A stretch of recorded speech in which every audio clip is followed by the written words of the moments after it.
naturenotes.com. The Missouri Department of Conservation, serving nature and you. At the KSMO studios, time for our spotlight on the Salem Memorial District Hospital. Got Jason with us this morning. How are you? Good.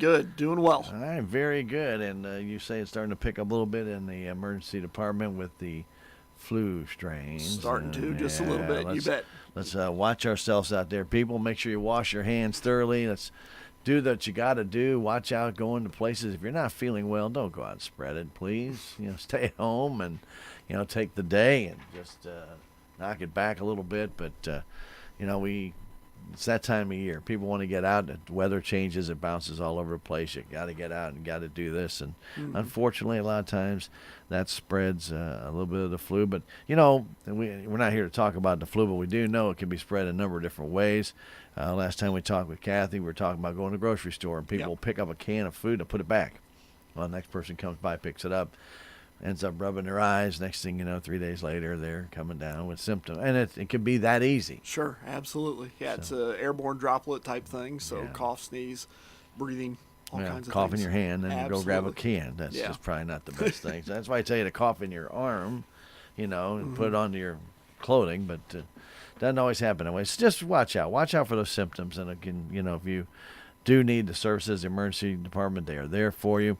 But if you feel like you're just a little bit, we've had a little bug going around too, like a 24-hour bug. Yeah. I mean, a lot of people have gotten that. That's not the flu. Correct. Yeah, it may not be the flu A or B. Yeah. Could be a stomach bug, things like that. So it goes through, usually hits people, and usually are done with it in about a day. That's I always call those 24-hour bugs, just kind of a pain. But, rather have that than the 2 weeks of being down with the flu. Absolutely. So definitely want to do that. Well, we're here not to talk about that. We're here to talk about the STEMI, and we're going to have an inspection done next month. Yeah, March 26th will be our STEMI survey through the time-critical diagnosis program that the state of Missouri enacted a few years ago. Okay. We're currently a stroke center. Right. Which, we meet guidelines to be able to do things. It's streamlined process and stuff. The STEMI's the same way. We put together a whole lot of policies, procedures, and things like that, and we've always done STEMIs extremely well at Salem, due in part to our relationship with Missouri Baptist in Creve Coeur, St. Louis, Missouri, and we have just got to put it on paper, and I just telling you earlier, we filled out paper. About a 70-page application I sent into the state, and they scheduled us for the survey. So we've got a team coming in March 26th. It's going to look at all that stuff and hopefully be a level 4 STEMI center for the state of Missouri. That'd be fantastic. So when you say a level 4 STEMI center, what does that mean to the layperson? Yeah, Salem Hospital is a critical access hospital. Right. We don't have a lot of services as the big hospitals. As a full service. As a full service, correct. So as far as a STEMI goes, or the heart attack, the one that you got to be worried about, extremely bad. Not that a heart attack's nothing to worry about, but the end game in that is going in and getting stented or something to that effect to allow that reperfusion of the oxygen-rich blood to the heart. At a level 4 center, what you're saying is you've got certain things in place to where you've got rapid identification of a STEMI, which is done with an EKG. Benchmark on that's a door or registration time, if you will, to an EKG of less than 10 minutes, which is not a problem at our hospital. We do that very routinely. Then it's also saying that you've got a rapid transport activation system, and that we have a one call with a major center, which in this case, again, Missouri Baptist is kind of our go-to with that. So, we have AirVac on site, and that's very beneficial to have if they are unable to fly for whatever reason. We do have other agencies that are able to take flights in other situations. So hopefully, but with them on campus, that saves on time. Big time. Absolutely, yeah. You're looking at the benchmark of getting people out of a tertiary facility or a smaller facility as ours. You're looking at about 30 minutes or less is what you like. The big thing with a STEMI, from time of identification to the time of reperfusion, the gold standard's 120 minutes. Wow. So if you think about it, not long, 2 hours. So if you spend more than 30 minutes in a local ER, we're starting to push that. The great thing is that regardless of how much time you spend at Salem, again, with AirVac or other air services that are available, and the cooperation coordination that we have with Missouri Baptist Medical Center, we are hitting that number quite a bit, and with time to spare. So we do have a good program set up, and like I said, we're just getting it on paper now and kind of going from there. We've gone through this with the stroke protocol, and Tabitha Standfast did an outstanding job. Correct. I mean, it's pretty incredible how quickly they get the diagnosis ready and get somebody out and on a helicopter to get out of here. It's almost unbelievable how fast they're able to do that. Yeah, we got that process streamlined. We, with the strokes, we tend to work a little bit more with SSM St. Clair. Right. They're a level 1 center, and they've kind of bent over backwards to help us out. We identified some issues with waiting for bed assignments and things like that, but we've got it set up now to where if a stroke victim comes in, they are over in CT within 5 minutes of their arrival. We have defined criteria for who does that and who doesn't do that patient-wise. Once that happens, as soon as that patient's coming back to the ER, we're placing a call to SSM St. Clair. And the interventional neurologist is actually looking at the CT while our ER doctor's looking at the CT. And they're making that decision. Do we give the clot buster medication? Do we get them up to, how fastly do we get them up to use? So we're looking at, I believe our average times for 2018 were about an hour and 26 minutes, which is, you want to be under 90 minutes at your facilities if you're receiving the TPA, and we're hitting that. So again, the STEMI is just a little bit faster, a little bit more fast paced, and for those patients that are not there with a time critical diagnosis, it kind of halts the ball for a few minutes, but hopefully people understand that we've got to provide that care to these people that may not survive if they don't get that care. So Jason, everybody in your department has to be on board with this and know all the steps. I mean, this is not something that when you bring in somebody new that you can just say, okay, you learn as you go. This is not something like that. This is everybody has to know exactly what to do when that time comes and that call's made. Bang. They're in movement, aren't they? Yeah. We drill a lot, with mocks and things like that. But we've got the coordination of our local EMS, which is hospital based, so they are on site if they're available. They're in there helping out, and there's a whole lot of things that go on. A patient walks in the door, you get them undressed, you get their EKG, you start 2 IVs on them, you have the STEMI identified, you're sending blood work, you're giving aspirin, nitro, morphine, oxygen if needed, and then you're having to call and do all the paperwork as far as getting someone there to transport quickly, calling up to the receiving hospital. So for our hospital with 2 nurses and a doctor in the ER, it takes all staff. There's no one really to spare in those situations. Everybody's got a job. We know what those jobs are, and it runs smoothly. It may look like we're running around kind of crazy, but everybody knows exactly what they're doing, and it's a team effort to get it done. Because it is a time-critical element. It's what they call organized chaos. Absolutely. Absolutely. Anytime you walk into an ER, you may see them running around, but again, there's a purpose for what they're doing. And okay, well, why is this important to the Salem Hospital to get this certification for STEMI? Sure.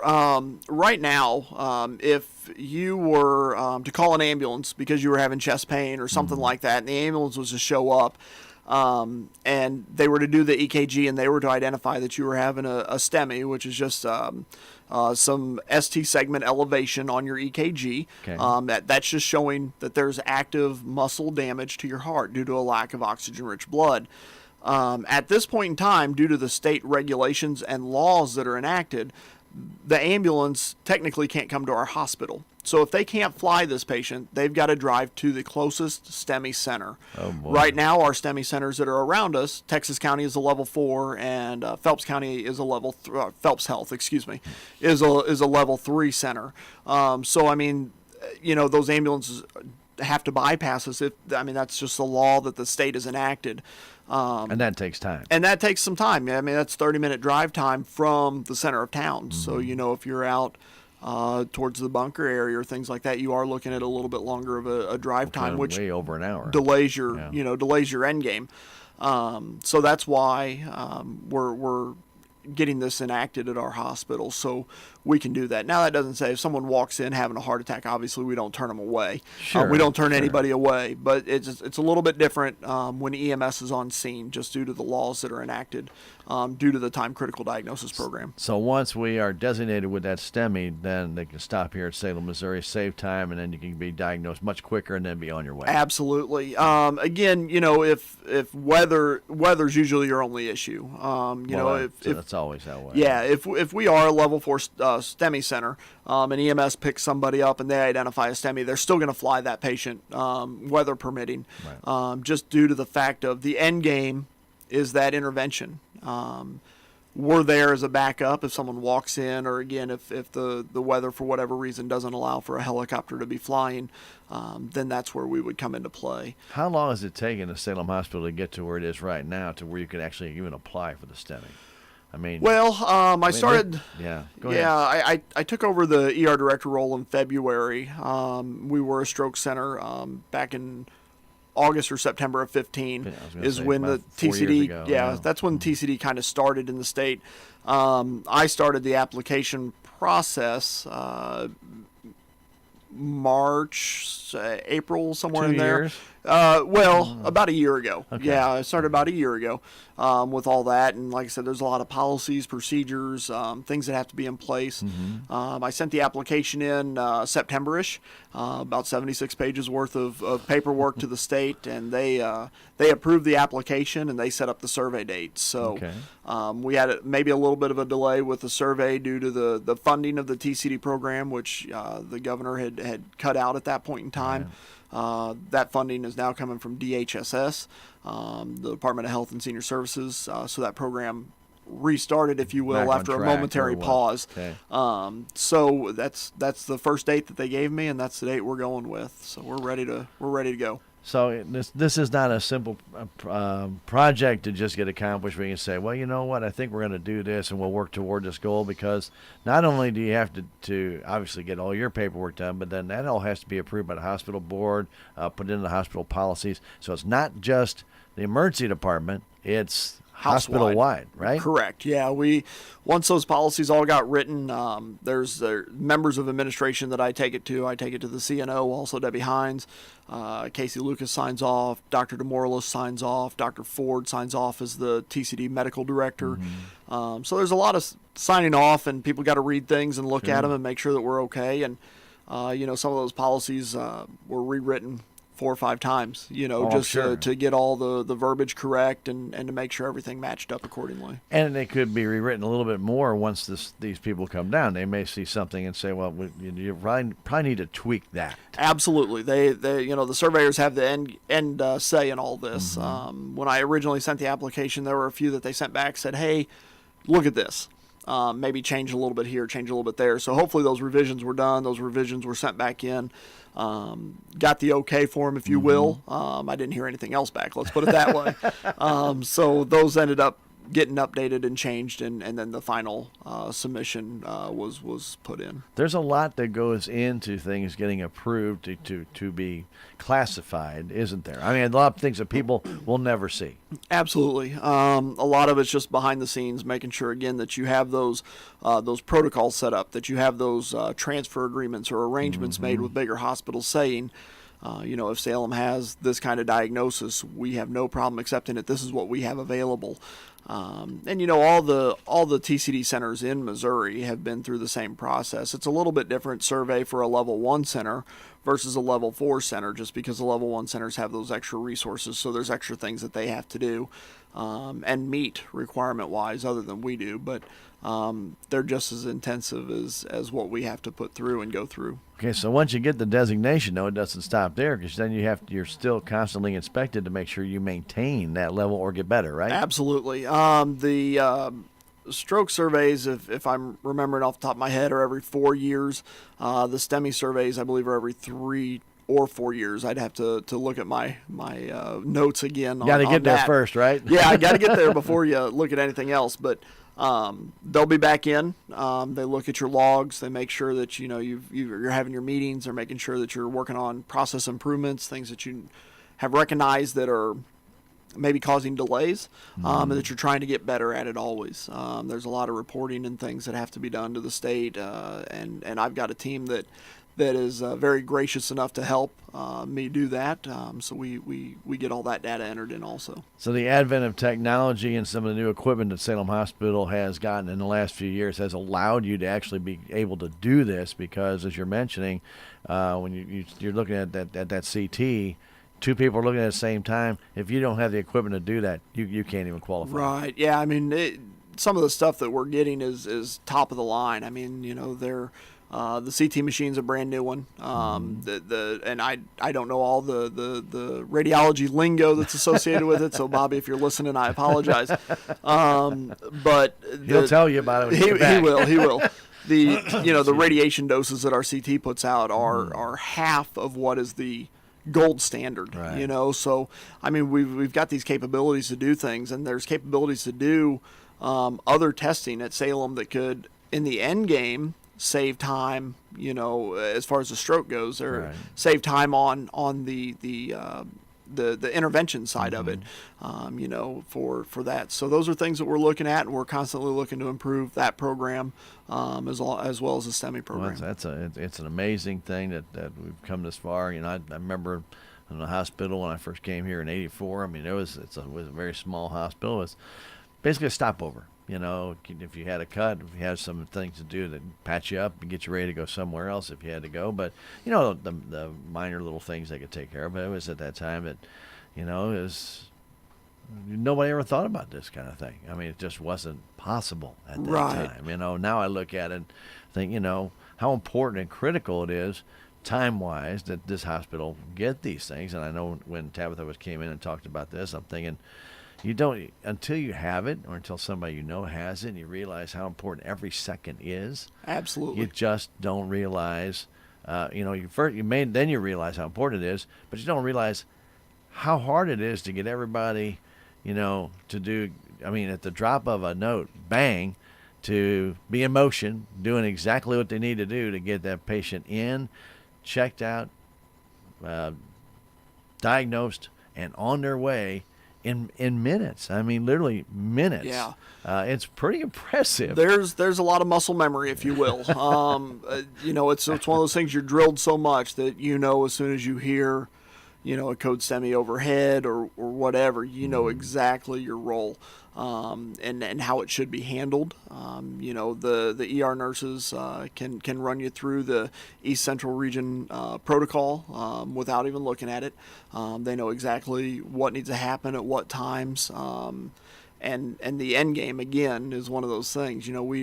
Unfortunately, sometimes we do have some delays with weather and things like that. But, for 2018, our STEMI average for the whole year, we saw 7 or 8 that were identified in the ER, and our average time was 34 minutes, door in, door out. So you look at that and you compare it to some other places around, and we are the benchmark. I go to a STEMI coordinators meeting in St. Louis every other month, and Salem is kind of the benchmark. If Salem can do it, why can't these other hospitals do it, is what their STEMI coordinators saying, and I just simply let her know because we're better.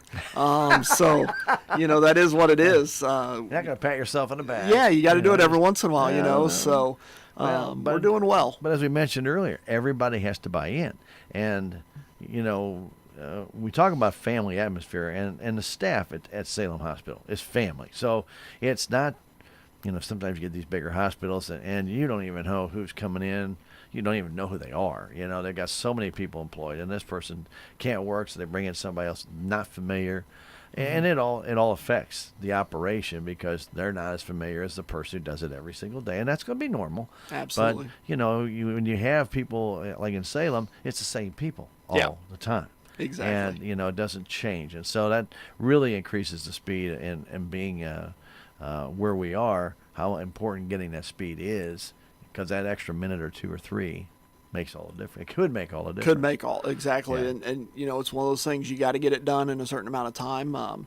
We are a smaller community, so there's a lot of times these patients come in having these diagnoses, and we know them. Sure. The staff knows them. They know their history. They know, the last time they had a heart attack, or they know, they just know these things because these are people we go to church with. They're our neighbors. Right. They're people we see at the grocery store. Right.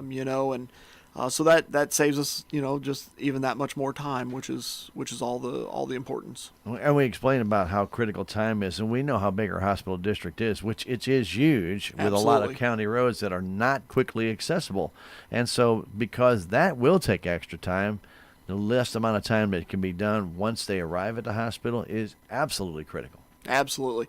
EMS, they have a tough job. You get a call to a county road. You've got to figure out what's the quickest way to get there because we all know they have two ends. Oh, yeah. Not all of them. Oh, not all of them. The majority of them have a couple ways of getting there, and you got to know which side's quicker, which highway's quicker to get to where you're going. And, sometimes people aren't 100% sure about their address, and our EMS can be on one side of the county and saying, hey, we can't find it, and then we find out it's on the other side of the county, so very important to make sure you know exactly what your address is and that other people around you know what it is. It's amazing. We've had address changes here. It's been about like 6 years now, but still people in a time of critical thinking Sure. sometimes revert back to what it used to be, and that's not going to fly. Or if they've moved, they go back to the address that they're more familiar with, which is their old address rather than the new address. And so you're right. And it was one thing that my mom always taught us about was memorize your address, but she said write it down, put it in plain view. She had a little note right there, and this is where we are. Because when they ask you that question, sometimes you freeze. Right. Even though when you drive it, you come by, your way home. It's like you never call your own phone number, Right. I don't remember what my phone number is. Well, why won't you remember? I don't call it. Right. You know? So, a lot of times what we're talking about, it go back to muscle memory. Muscle memory we don't use is knowing our own address and our own phone number sometimes. Yeah. So, put it down. If you have an opportunity, I don't mean you got to put a 5x7 sign up there, but she just had it written on a little piece of paper. I'm showing Jason about an inch by 4 inches, and it had the address, the phone number, and pretty much that's it. Now we were living in the city at the time, so they can figure that out pretty quick. But if you don't have that, or might even be somebody that's not familiar with your home that has to make the phone call. They don't know your address. Yeah, absolutely. I don't think they would mind me sharing this story, but my father-in-law had a stroke, and I got a call from my mother-in-law while I was at work and said, hey, Dad's having this issue, and we need an ambulance. I didn't know their address. I could tell EMS exactly how to get there, but I didn't know their physical address. So, those are some of those things that, you don't think about until the time comes. So. It's kind of crazy. So very good. Anything else you want to talk about besides the STEMI and getting ready for your big exam? No, that's all that's been on my mind for the past couple of months. It's at the forefront every day, and we've got some prep work to do, a couple meetings, to get everything finalized and stuff like that. So we're just busy doing that right now. Well, Jason, you guys do a great job over there, and continue the good work. And Appreciate we it. wish you the best with your STEMI inspection, and hopefully all the check marks are in the right place, and and their rating is high, and that's always a good thing because all it does is help our community out even more when we get these quote unquote status designations, because it does help people that can count on this hospital to be there and know that they have gone through all the protocol and they've been approved to do this. Yeah, it holds you accountable. Everybody has to have somebody to hold them accountable, and again, these numbers are reported to the state team, and they'll see if we're lacking in a certain area, and if that's not addressed and that's not done, then that's a big thing. So being a little community hospital that we are, and being here for the residents of Dent County and some surrounding counties, it's something we pride ourselves in. So it is something that we're going to work on. We're going to continue to give the best care that we can give at our hospital. And again, we may not be the end game, but we're going to get you where you need to be as quickly as we can to get that done for you. And we need to remind people, a lot of times people come to this community, whether they move here or they're visiting here, and they're not as familiar where they are, and here they are in Salem. You're out in the sticks, for basically some of them. This is Sure. this is the sticks, and to know that there's a hospital with the capabilities that we have, that's that close, it really can be a game changer. Absolutely. And so, we've seen different things. With Echo Bluff State Park, you got people on the river. You've got the Current River. You got Montauk State Park, and got fishermen, and sometimes people get hooked. They do. It just way happens. more than they like to admit. Yeah, probably. You bet. You bet. But but you can fall. You can get hurt. Sure. There's different things. We have a lot of trails around, and we hope people are very careful and that everything goes great. But we all know that sometimes weird things happen, and when you need service, our Salem Hospital is there, and that's what it's all about. And I know you guys take great pride in what you do, and we appreciate that.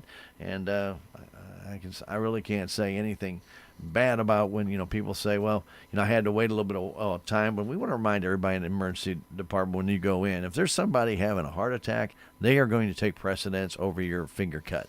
You will wait, and you shouldn't be bothered by that. Yeah, we, all of the nurses are trained in triaging as well as everything else, and it's one of those, we don't like it to happen, but sometimes it's reality. It's reality, and it does happen. We have to take the most emergent person first, and if you've been sitting in the waiting room for an hour and it's still bothering you and you still need to be seen, we're going to get to you. But we do have to take those emergent cases first. That's just the nature of the game, unfortunately. The way I feel about it is somebody who has that problem, they're sitting there going, well, why can't they get to me and stuff? Just swap places. What if that was you in there and they said, well, you know what? I know you're having a heart attack, but this guy out here with the cut finger, I got to go take care of. He was here first. Yeah. Wait a minute. I'm having a heart attack. Yeah, I know, but he's got a cut finger, And it doesn't make any sense. Well, and anytime But people don't put themselves in the other person's correct. place. Yeah, everybody's emergencies can be different. And, at that point in time, the cut could be the worst thing you've ever experienced in your life. Well, that's true. So to that patient, it is an emergency. And again, we're going to take care of you. Right. It may not be as quick as what you think it should be. Yeah. It may not be as quick as it was the time before. But, it all depends on what's going on. The waiting room's kind of at a disadvantage. They can't see behind those doors. That's right. And there's a reason for that. Yeah, exactly. But, we're going to get to everybody, every single time. We're going to get to you. And the turnaround time at Salem Hospital is still extraordinarily low.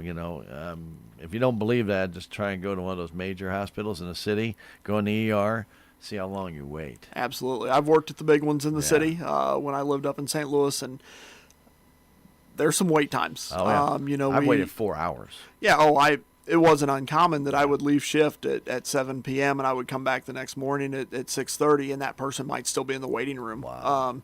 It's all dependent, not saying that they weren't doing their job. It is what it is. When you're at a bigger hospital and you're receiving all these ambulances from smaller hospitals sure. and helicopters and things, they got to be seen too. And again, same rules apply. You're putting a kind of a line in where you're triaged, and we'll get to you, just like they will. Right. Our times are great. Our door to doc times are 36 minutes for 2018 on average. So there are those people that do wait a little bit longer, but in the end game, we're taking care of the patients that we're here to take care of. And we really appreciate the efforts you guys put out. You guys Thank have you. a great staff down there and do a tremendous job. And that's Jason Mayberry from our Salem Memorial District Hospital Emergency Department.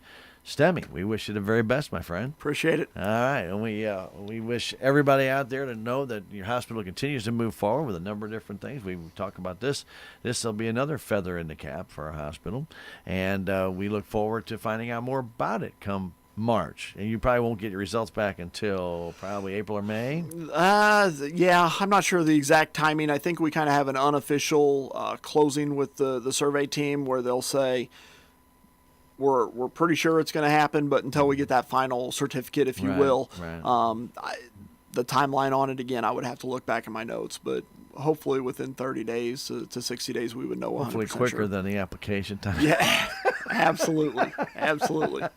Well, we laugh about it, but sometimes, it does. Things get tied up, or, and a lot of times these teams come down, and then they get back, and they start going over their things, and they got questions. Yeah. And then they got to get back to you and say, hey, wait a minute, we need to ask you about this, or we saw this, and was this part of your application? Clarification. Sure. Absolute clarification. Yep. So it could take 35 to 40 days. Who knows, instead of just 30. But still, you'd rather have the scenario being absolute perfect when Sure. it's finished. Absolutely. Very good. Good to see you, my friend. Good to see you too. Thank you. Take care. Jason Mayberry from the Emergency Department of Salem Memorial District Hospital and our spotlight on the hospital. Thanks for joining us.